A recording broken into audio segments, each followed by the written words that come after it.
welcome to the interviews at Space this year. And who are you? And tell us a little bit about yourself. My name's EvanThomas. I've been coming to space for about 4 or 5 years now.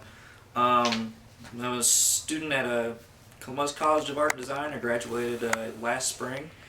And this is the first year I've had an actual comic book for sale at Space, and just finally finished it just a couple months ago, and been trying to promote it and just see where it goes. Okay. And this is self-publication, or are you working with another group? Yeah, self-published. I wrote and illustrated it, and it started out as my thesis project in school, and I just decided to continue it into a book project. Okay. And what kind of led you into the whole career of college and art and publishing comics here? I've always loved doing art, and it's always been something I knew I wanted to have my career in. And I normally was starting out in illustration. I never really grew up with comics very much. But while I was in school, I got more and more interested in narrative illustration, and comics seemed to be a really good route to go to, and so I started getting more and more interested in that.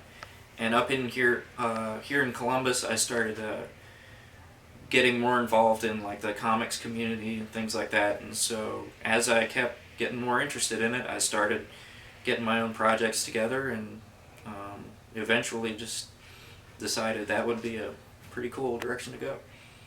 Okay. And with this comic, you got a certain audience you're aiming for, or?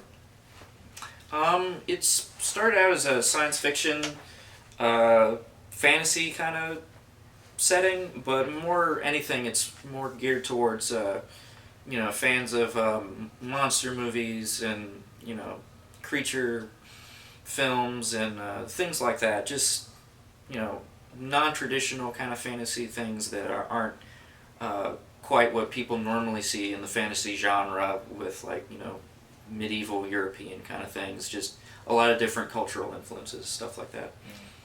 Looks like you got a wide variety of characters. Actually, if you want to show a couple pages too, that would probably be good. Yeah, it's like I said, the first full comic story I was ever able to finish, and it was really exciting to finally be able to take a project from start to finish. Yeah, let me zoom in on that. Yeah. The character design and environment design that I did for it was the subject of my thesis at CCAD, and so by the time I graduated, I had plenty of material to work with to create a story. Since you're relatively new to the field, have you done a lot of other conventions or expos at this point, or? While I was in school, I went around to various conventions like Mid-Ohio-Con here in town. There were a couple out-of-town comic conventions I tried to do, and of course I started coming here to Space. And I would, sell prints and sketches and, just different pieces of artwork to people. And but I had never had an actual book to sell to people, and so it's been exciting to try that out this year. Okay. It's kind of interesting in the fact that at one particular time, and working with you in my class, I remember you were really big on drawing the creatures and stuff, and you're quite detailed and good at that. But it was the environments that, and I see now, you've seen how much importance the environments are in drawing and telling stories that you're putting your characters in. Yeah, I finally got it. I got to the point where I finally started to enjoy doing environment work and backgrounds and scenery and things like that, because I never used to put much detail into those. It was kind of an afterthought, but it became something I really enjoyed doing. It really makes a big difference, I've noticed, in the look of your work with those environments going. Good job on your part for spending the time to do that, because a lot of people don't. I see that. They got great characters, but their environments have a tendency to be something that they're not interested in as much, and all stories take place somewheres. And environments are, I think, an important aspect of that. Mm-hmm. And I'm glad to see that you made a big improvement on that from my point of view. And I can tell in your work, really enjoyed that. Thanks. So, would you have any advice for somebody who might be interested in this field on how to get involved or get started on?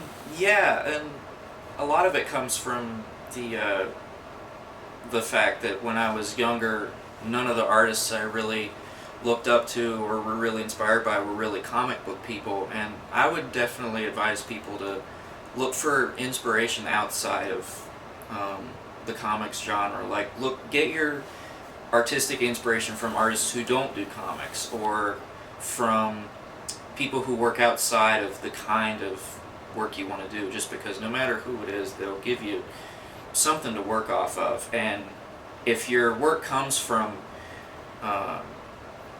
growing up with comics, I mean, it's fine, but your stuff will look like the people who inspire you, and it will build off of that. So if you want your stuff to be new and unique, then it has to come from something outside of the comics field. Okay, very good. Yeah, and of course, everyone brings their own life into it. How has your life filled? I mean, you've said a lot about how your life has filled in the ideas that have led to your comic. Mm-hmm. Guess one other thing would be for somebody in the field, how do events like space and other things allow for networking and help out? It's really good for networking, especially just because it's a great way to find other people who are interested in the same thing as you are, and it's a good way to find readers who are, maybe interested in the kind of material you make. But it's also just really good to, remind people that, there are other people who do this kind of work, and for me, it's been a really good way to get in touch with, people who may want to sell your work or may want to, help give you ideas. But more than anything, it's just good to, share stuff around and get ideas from other people who do the same thing. Okay. Thank you very much, Evan. Great to have you with us, and good convention. All right. Thank you.